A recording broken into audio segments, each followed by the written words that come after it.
Hi guys, and welcome to another Divi Theme video. This is Jamie from System22 and webdesignandtechtips.com.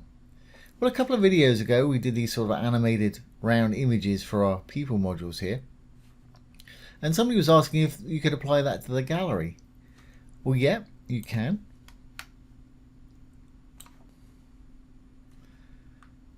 And it'll work pretty well with that. And you can pop out into the lightbox. But we do have to modify the code a bit to make this work today. But it's pretty easy, and any code I write, as usual, I'll put down below the video for anybody that just wants to copy and paste it. So let's get started. We've got our little gallery items here, and as you can see, it's doing the animation and a little blue border, just the same as our little images here, because we've just given it the same class. But we do have to do a bit of modification to make these, continue to make these round, etc. So let's enable the visual builder and we'll start from scratch. Okay, I'm going to go down. Let's just delete this gallery that I've got here and we'll start from scratch. I've got a section. I'm going to add a row, one column, and inside that column I'm going to put a gallery item. There we go.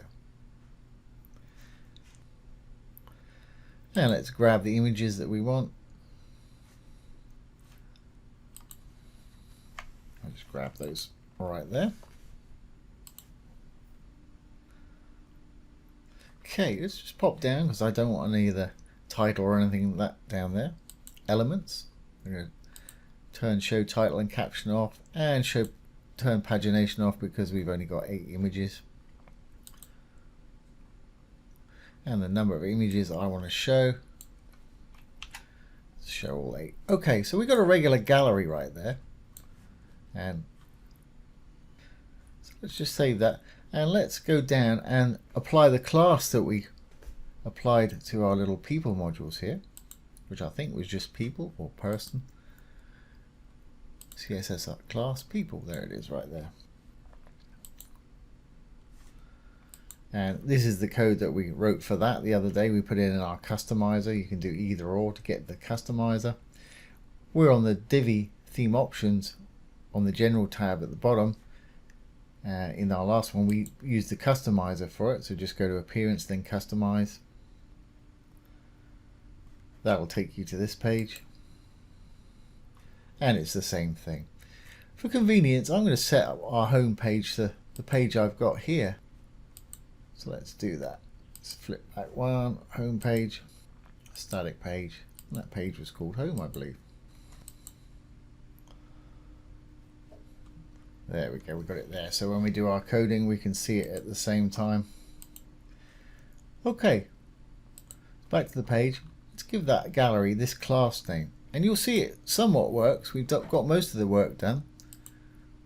Advanced, CSS ID and classes, and it was people, wasn't it? As you can see, it's made them sort of oval. And they'll still do their little twist.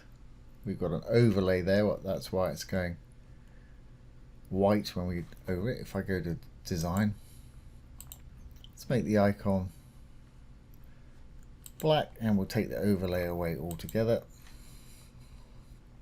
There we go. As you can see, it's doing it, but they're sort of oval images. So we need to modify that a bit. And so we don't mess up our code for this, what I'll do is just copy it over and modify the code to our needs. So what I'm going to do is I'm going to give this a new class now. Back to our advanced tab, CSS ID and classes. And let's call it gal1, gallery 1, or whatever you want to call yours. Okay, I'm going to save my changes. Let's go over to our customizer now and I'll refresh this page. And let's go back down to our additional CSS.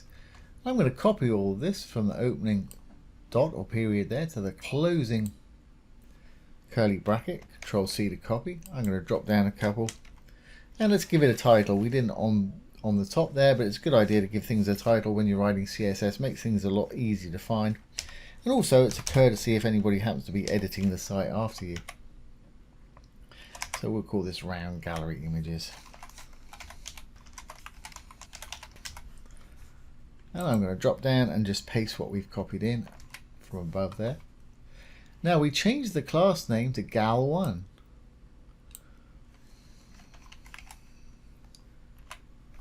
As you can see, it's affected it already, and we want to affect the images, so that's fine. And also this other one that says people should be Gal1. That's the hover state that we created for it right there. And don't forget, I'll put all this code down below for anybody that needs to use it. Okay, well that height's not big enough for me for a start. It needs to be bigger, and I think what I used before was 220. Obviously you do what works for you. Let's have a look at 220. Yeah, that works fine. But if you notice, it's kind of squished up the little chap in there. He's taller and thinner than he is in the original. So we'll fix that in a minute. We want the width to be the same. So we'll say, won't see any change there initially, but we may need to force that in a minute. Border radius is fine. Box shadow, got that little bit of box shadow on there. Obviously anything you don't want, just select it and delete that line. We've got a 3 pixel border on there. You can see is white at the moment, and when we hover over it turns blue. There's the blue color, there's the transparent color. And we've got a bit of margin on the bottom. Let's take that away. I don't know if we need that or not. Control X to cut. Just tightens them up a little bit. Yeah, let's leave that just like it is without that margin on the bottom. Transition duration, the time that it takes to rotate round, is 3/4 of a second, which is fine. And we've got it rotating by 180 degrees there.